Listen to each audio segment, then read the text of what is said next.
Hello दोस्तों। तो आज हम कुछ फार्मूला चर्चा करने जा रहे हैं जो शायद ही इस तरह से कॉम्बिनेशन करके कहीं आप लोग देखा होगा। तो पहला है कि a plus b plus c is equal to zero यदि हो तब a cube plus b cube plus c cube is equal to 3ab होता है, और a square by b c plus b square by a c plus c square by a b is equal to 3 होगा। Next है a to the power 4 plus a square plus b square plus b to the power 4 is equal to, formula होता है a square plus a b plus b square into a square minus a b plus b square. यहाँ पे ध्यान देना है कि एक में प्लस होगा एक में माइनस होगा।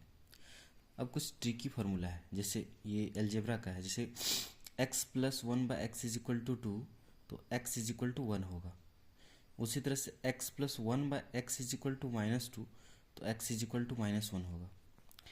x plus one by x is equal to 1 तो x cube is equal to -1 होगा। x plus one by x is equal to -1 तो x cube is equal to 1 होगा। x plus one by x is equal to √3 तो x to the power 6 is equal to -1 होगा।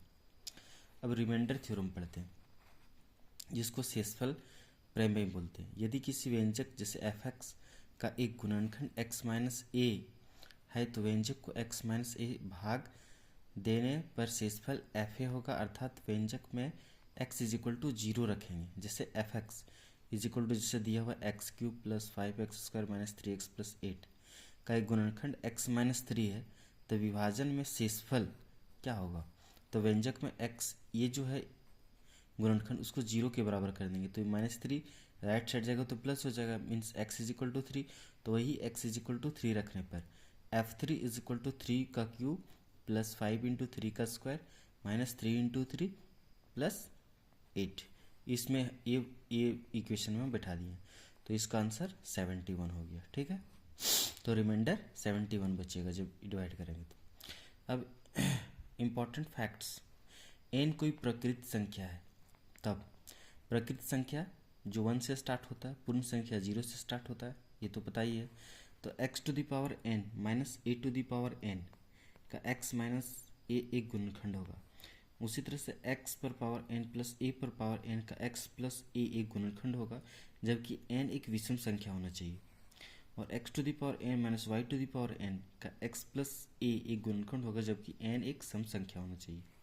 अब देखेंगे equation, समीकरण। Equation 2 type होता है, हम लोग सबको पता है।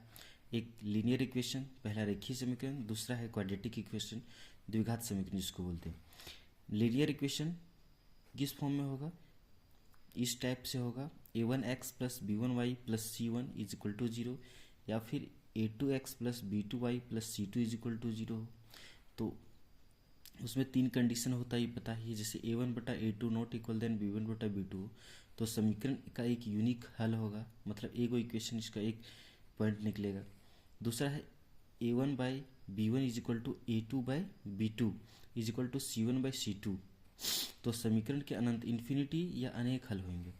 तीसरा है कि यदि a1 बटा a2 is equal to b1 बटा b2 not equal then c1 बटा c2, तो समीकरण का कोई हल नहीं होगा। ठीक है, और द्विघात समीकरण क्वाड्रेटिक इक्वेशन जो उसका मूल निकालते हैं, रूट्स, तो उसका ये फॉर्मूला होता है नीचे दिया हुआ। क्वाड्रेटिक इक्वेशन इस टाइप से होगा, इस फॉर्म में ax square plus b x plus c is equal to 0, तो x is equal to minus b plus minus root under b square minus 4ac by 2 ये होगा। ठीक है, अब नेक्स्ट है कि इसका जैसे मूलों की प्रकृति नेचर अगर देखेंगे तो d से इसको डिनोट करते हैं, d is equal to b square minus 4ac, और इस टाइप से द्विघात समीकरण का विवेचक जिसको रूट्स बोलते हैं, तब मूलों की प्रकृति कैसा होगा?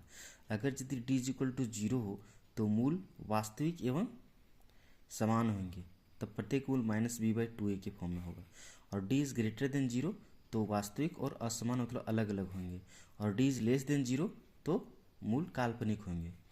ठीक है, मूलों का गुणांक के संबंध में relation between roots and coefficients. यदि समीकरण ax square plus b x plus c is equal to 0 के दो मूल अल्फा और बीटा, जैसे क्वाड्रेटिक है तो उसमें 2 ही मूल होगा, अल्फा एंड बीटा हो, तो मूलों का योगफल मतलब सम ऑफ रूट्स होता है माइनस बी बाई ए, और product of roots alpha into beta is equal to c by होता है। ठीक है, अब जैसे यदि किसी समीकरण के मूल ज्ञात हो तो समीकरण कैसे बनाएंगे।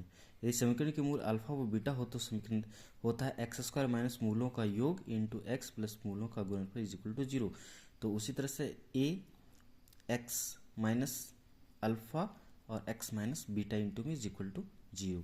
द्विघात समीकरण का महत्तम एवं न्यूनतम मान मैक्सिमम और मिनिमम वैल्यू कैसे निकालें। जैसे ये क्वाड्रेटिक इक्वेशन है, इसका मैक्सिमम वैल्यू जो होगा वो ए से बड़ा होगा, दैट मीन्स 0 तक, 0 से बड़ा नहीं हो सकता। और मिनिमम जो होगा 0 से बड़ा होगा, मतलब c minus b square by 4 ये और c minus b square by 4 ये, तो दोनों लगभग इक्वल और अलग अलग भी हो सकता है। ठीक है, तो आज इतना ही। आप लोग देखते रहिएगा रिजल्ट्स फाइन चैनल्स को, इसमें हमेशा एक से एक यूनिक क्वेश्चंस को लेकर के हम आएंगे। अभी फार्मूला रिवीजन करा रहे हैं, फिर आने वाले समय में सारे कॉम्पिटिटिव एग्जाम्स के लिए इम्पोर्टेंट्स है। आप लोग सभी ज़रूर देखिएगा, चैनल को सब्सक्राइब करिएगा आगे की बेहतर तैयारी के लिए। धन्यवाद।